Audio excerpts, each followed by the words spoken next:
podcast est réalisé avec le soutien précieux de More. Parce que nous sommes des entrepreneurs tout comme vous.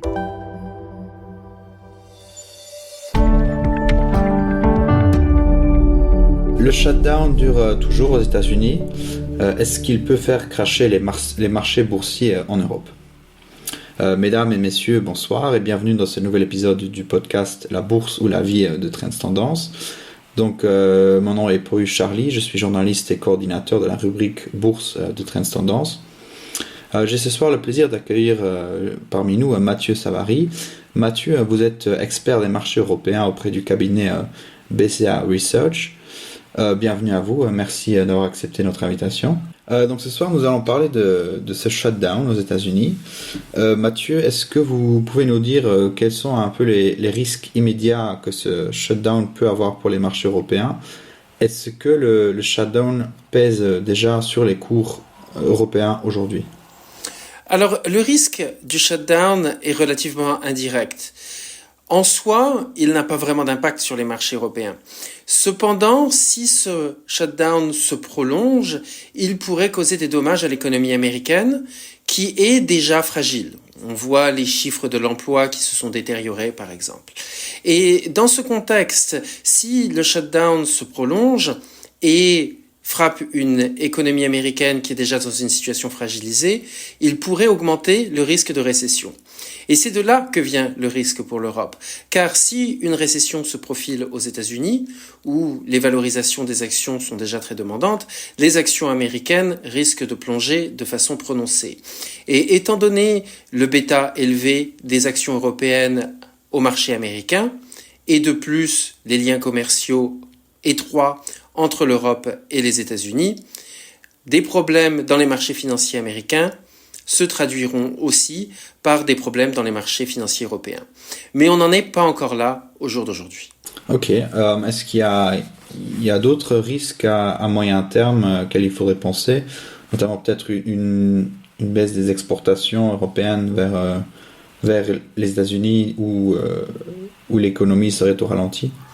Oui, absolument. C'est un des vecteurs qui nuirait de façon importante, de 1 à la croissance européenne, de 2 aux actions européennes, étant donné qu'une grosse partie des ventes des compagnies européennes se dirige vers les États-Unis.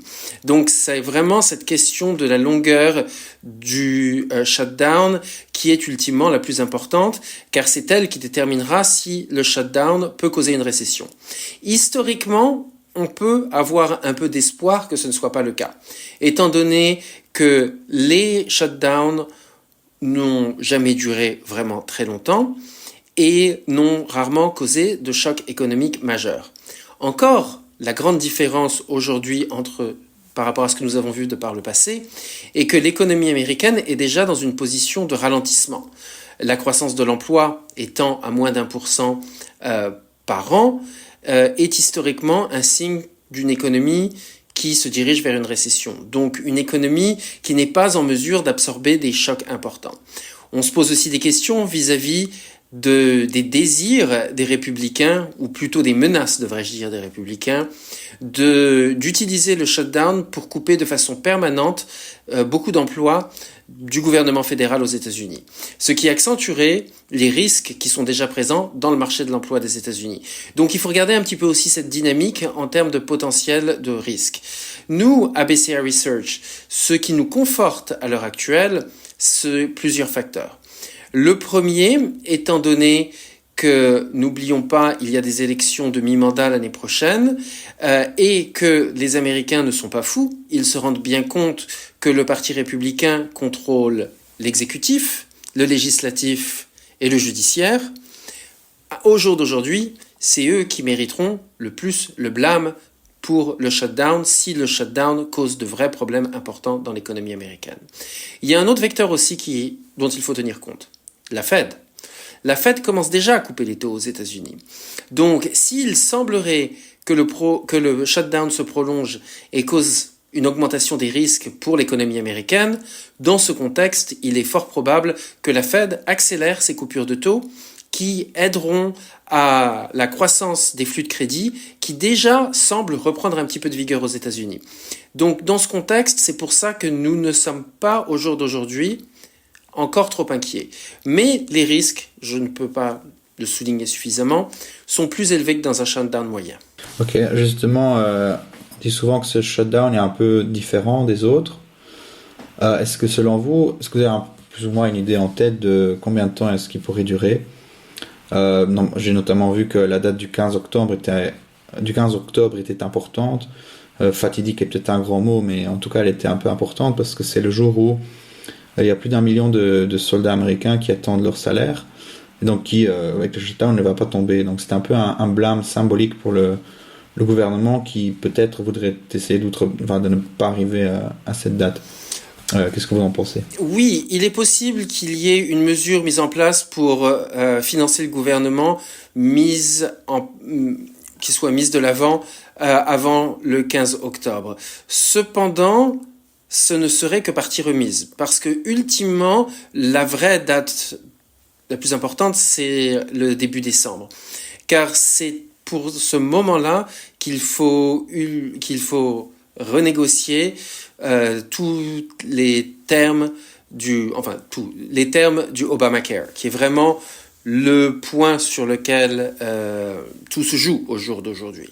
Et c'est pour ça que même si il y a une mesure de financement qui est mise en place à court terme, ce n'est que partie remise, car le problème du financement et des subsides du Obamacare reste en place.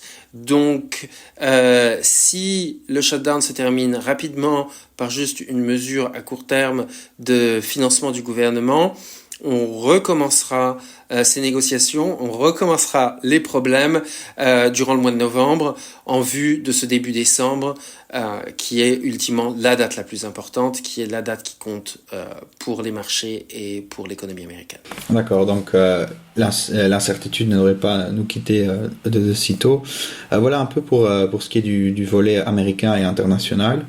Bon, tout ce qui se passe aux États-Unis et à Wall Street, hein, comme vous le dites, a toujours un impact de près ou de loin sur les marchés européens.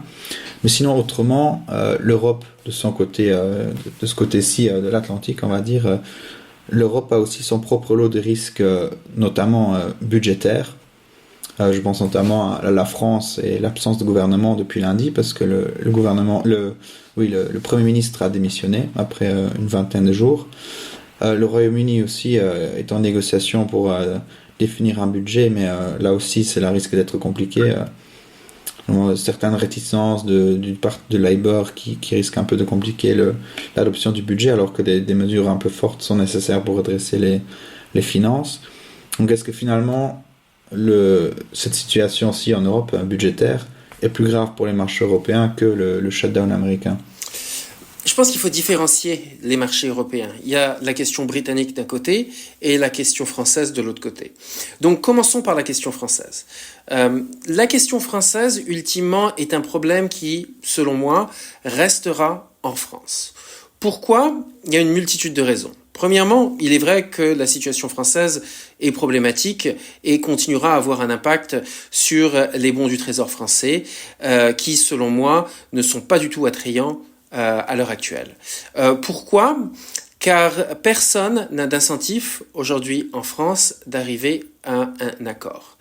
La gauche contrôle à peu près 33% de l'Assemblée nationale, les centristes 33%, la droite, extrême droite en particulier, 33%. Et quand on regarde les sondages récents, s'il y avait une nouvelle élection parlementaire, les résultats seraient assez semblables à ceux de l'été 2024. Donc on ne changerait rien à la situation actuelle. Alors pourquoi est-ce que ça crée cette paralysie?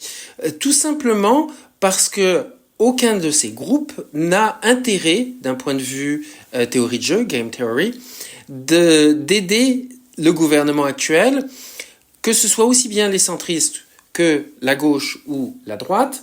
Ce que nous voyons aujourd'hui, c'est que si un autre gouvernement tombe, s'il n'y a pas d'accord budgétaire, etc., on peut toujours déposer le blâme sur les autres. Donc c'est pour ça que personne aujourd'hui ne prend la responsabilité de faire un accord avec les autres membres de l'Assemblée nationale. Et qu'on garde ces positions extrêmement puristes par rapport à l'idéologie de chacun des gros groupes, et qu'aucun accord n'est fait, et qu'aucun effort à diminuer ou à plutôt réparer la situation fiscale très problématique de la France n'est atteint. Maintenant, pourquoi est-ce que ce problème restera en France selon moi ? C'est parce que la France est dans une position unique par rapport au reste de l'Europe. La France a le plus gros niveau d'endettement de l'Europe. Et quand je parle d'endettement, je ne parle pas juste de l'endettement du gouvernement. Je parle de l'endettement total, de l'endettement du secteur privé plus du secteur public. La France a le deuxième plus haut niveau d'endettement des économies majeures après le Japon. Mais la France n'est pas du tout dans la même position que le Japon. Pourquoi ? Car le Japon bénéficie d'un surplus du compte courant. Qu'est-ce qu'un surplus du compte courant ? C'est un terme technique d'économiste, mais c'est essentiellement un surplus de la balance commerciale plus les revenus qui viennent de l'étranger. Et économiquement, le surplus du compte courant est égal à l'épargne moins l'investissement. Donc le Japon, le secteur privé japonais épargne tellement qu'il est toujours capable de financer le gouvernement. Donc, il n'y a pas vraiment de situation de crise au Japon. En France, on est dans la situation inverse, où le compte courant est en déficit, ce qui signifie que la France, le secteur privé français, ne produit pas suffisamment d'épargne pour financer le gouvernement. Alors, pourquoi est-ce si important quand on compare vis-à-vis du reste de l'Europe maintenant ? C'est parce que les pays de la périphérie, donc l'Italie, l'Espagne, etc., qui eux souffraient de déficit du compte courant absolument énorme au début des années 2010, aujourd'hui ont un surplus du compte courant.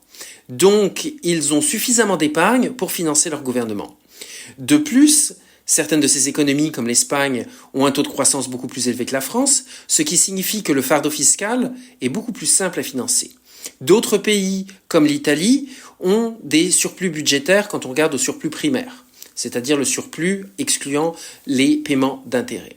Donc, ils sont aussi dans une position fiscale beaucoup plus forte et avec une trajectoire des déficits publics qui est bien meilleure que celle de la France. Donc, d'un point de vue de financement du gouvernement, ces économies se portent beaucoup mieux que la France. Il y a un autre facteur qui est très important, c'est la BCE. En 2010, la BCE ne voulait pas jouer le rôle de prêteur de dernier recours au gouvernement européen. Cependant, tout cela a changé l'été 2012 quand Mario Draghi a fait son fameux speech « Whatever it takes ». Depuis, la BCE joue ce rôle volontairement de prêteur de dernier ressort.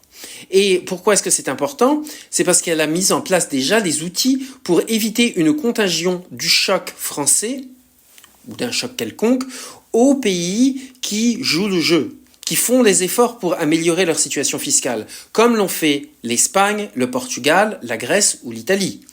Donc on pense que pour ces raisons, les marchés vont différencier entre un choc français et un choc européen. Il y a un facteur final qui est aussi important, c'est que en Europe, on voit aussi un assouplissement des conditions fiscales en Allemagne. L'Allemagne augmente son stimulus, ce qui crée un bénéfice économique non pas juste pour l'Allemagne, mais pour le reste de l'Europe aussi, créant donc un balancier pour un choc français. Donc, ce que nous continuons à voir au jour actuel est tout simplement que quand il y a des problèmes dans le marché obligataire français, ce problème reste avant tout en France. Oui, ça peut temporairement causer de la volatilité dans l'euro, dans les bons du trésor espagnol et italien, mais ultimement, ces mouvements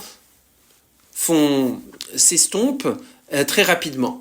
Donc, au jour actuel, on ne voit pas vraiment de risque de contagion majeur. Ou peut-être on pourrait avoir tort, ce sont les banques françaises. Car les banques françaises ont une position importante dans les obligations du Trésor française, et donc cela crée des risques dans le secteur bancaire français.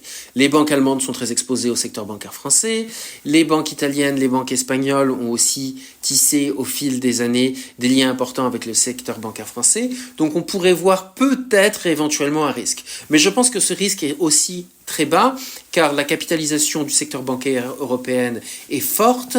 Les banques européennes ont vu leurs mauvais prêts diminuer de façon énorme depuis les années noires de 2012 à 2014, et le taux de retour sur l'équité des banques européennes a augmenté de façon très très importante, ce qui les met dans une position beaucoup plus solide que quand nous l'avions vu en 2010-2012. Et finalement, le support pour l'euro reste très élevé partout en Europe.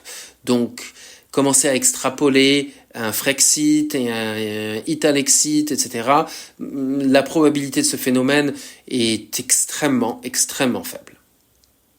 Maintenant, pour ce qui a trait à l'Angleterre, la situation est un peu différente. Premièrement, l'Angleterre n'est pas une constituante de la zone euro, et comme nous l'avions vu en 2022, quand il y avait eu le choc Liz Truss, ce qui se passait en Angleterre n'avait que très peu de répercussions dans la zone euro. Donc les marchés différencient.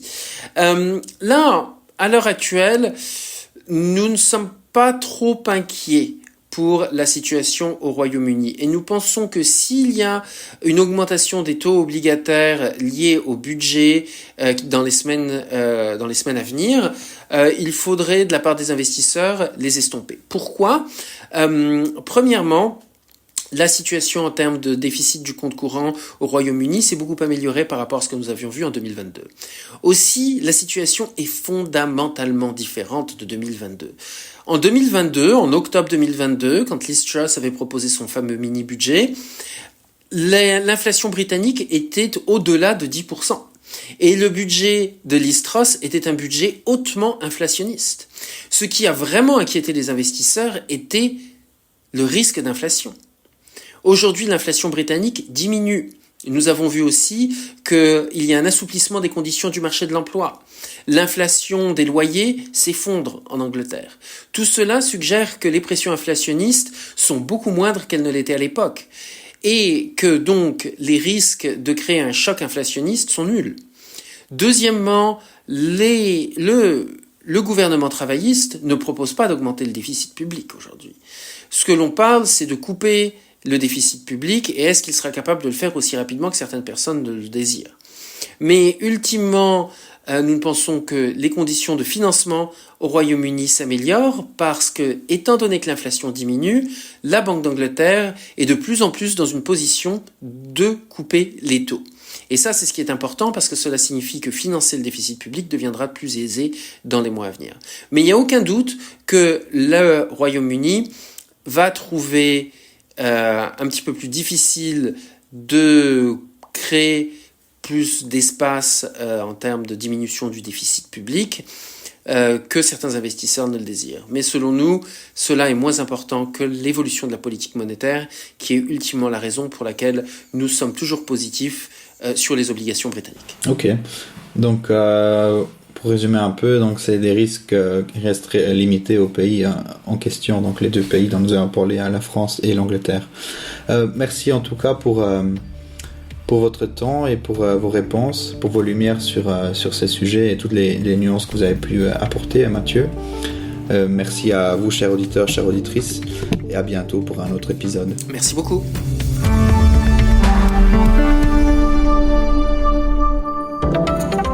Examinez la fiscalité de votre entreprise régulièrement. Mettez tout en place fiscalement pour assurer à votre entreprise tous les moyens disponibles pour se développer et grandir. More, parce que nous sommes des entrepreneurs tout comme vous.